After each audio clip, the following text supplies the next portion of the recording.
শুক্রবার রাত ৩টা রাজধানীর টিএসসিতে রিকশার উপরেই ঘুমানোর প্রস্তুতি নিচ্ছেন কাউসার হামিদ, যিনি একসময় ছাত্রলীগের কর্মী ছিলেন। আমরা রাজনীতি করে কোনো টাকা পয়সা ইনকাম করিনি তো। রাজনীতি করে টাকা পয়সা ইনকাম করলে আমাদের রিক্সা চালাতে হয়। 2008 সাল থেকে আমি তলক সাহেবের ভোট করেছি, নেত্রী শেখ হাসিনার ভোট করেছি। কি দিচ্ছে আমার এক দলের দুঃসময়ের সঙ্গী কাউসার নাটোরের সিংড়ার ১ নং ওয়ার্ড ছাত্রলীগের রাজনীতির সঙ্গে যুক্ত ছিলেন। তার অভিযোগ, দলীয় কোন্দলে স্থানীয় রাজনৈতিক ব্যক্তিদের দেয়া মিথ্যা মামলায় এখন ঘরছাড়া তিনি। না, আমি লিখিত করি জুনান আহমেদ পল্লবীর সাথে আমি লিখ করে আছি 2008 সালে, তখন জাতীয় নির্বাচন 2008 সালে জাতীয় নির্বাচন থেকে তার সাথে সে না থাকলে কমিশনার, মেম্বার, চেয়ারম্যান এরকম মিথ্যা মামলায় জর্জরিত করে ফেলে।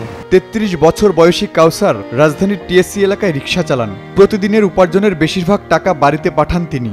দ্রব্যমূল্যের ঊর্ধ্বগতির কারণে নেই মাথা গোজার ঠাইও, তাই ফুটপাতে রিকশার সিটের উপর ঘুমান কাউসার। আমাদের কষ্ট হবে না, সবাই পরিবারের কাছে যাচ্ছে ঈদ করতে, আমরা তো পরিবারের কাছে যাইনি। আমারও তো বাড়ি ঘর আছে, বাবা মা আছে, ভাই বোন আছে, আত্মীয় স্বজন সবাই আছে। আমারও মনে চায় যে আমি আমার দেশে যাই, নামাজ পড়ি। মন চায় না, মন চায়। এদিকে ২৫ বছর ধরে টিএসসিতে ফুটপাতে রিকশায় সিটে ঘুমান মোহাম্মদ হাবিবুর রহমান। ছোটবেলায় বাবা মা মারা যাবার পর গাইবান্ধা থেকে ঢাকায় আসেন কাজের সন্ধানে। এরপর থেকে রিকশা চালান তিনি। টাকা পয়সা জমিয়ে বিয়েও করেছিলেন হাবিব। 10 বছর আগে 2 সন্তান রেখে চলে গেছেন তার স্ত্রীও। এই পরিবেশে থাকতে আসলে কেমন লাগে বলেন তো? পরিবেশে ভালো লাগে না। কারণটা কি? কারণটা কষ্টের জীবন আমাদের, গরিব মানুষ, কি করবো এখন। সবাই যেরকম থাকে রিক্সাওয়ালারা, আমাদেরও এইরকম আয়া থাকার লাগে। এখন ঘর বাড়ি নাই, কোনো কিছু নাই, দেশে থাকিও নাই। সন্তানদের পড়াশোনা সহ নিরাপদ ভবিষ্যৎ নিশ্চিতে চলছে তার সংগ্রাম।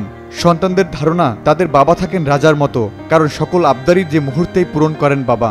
সেইগুলো কি জানে যে আপনি এরকম ফুটপাতে থাকে তার বাবা? না, জানে না। জানে গাড়ি চালায়, একটু কি জানে। রাত হলে বাসায় আয়, মেসে থাকে। মেয়ের লেগা আর আমার পোলা একটা লেগা ডিপিএস খুলছি, এই আর কিচ্ছু করতে পারিনি। সেইখানে কত টাকা রাখেন প্রতি মাসে? প্রতি মাসে 2000 করে টাকা দিই, 2 জনের 4000 টাকা দিই। দ্রব্যমূল্যের ঊর্ধ্বগতি ও পরিবারকে সচ্ছলতা ফেরাতে এই রিকশাই এখন তাদের বিছানা। গরম কিংবা কোলাহলকে সঙ্গী করেই গভীর সুখ নিদ্রায় অভ্যস্ত তারা।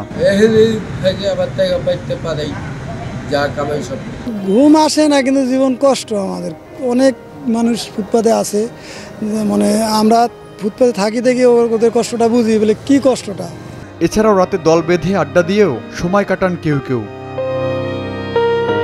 Nahid Prince, news 24, Dhaka.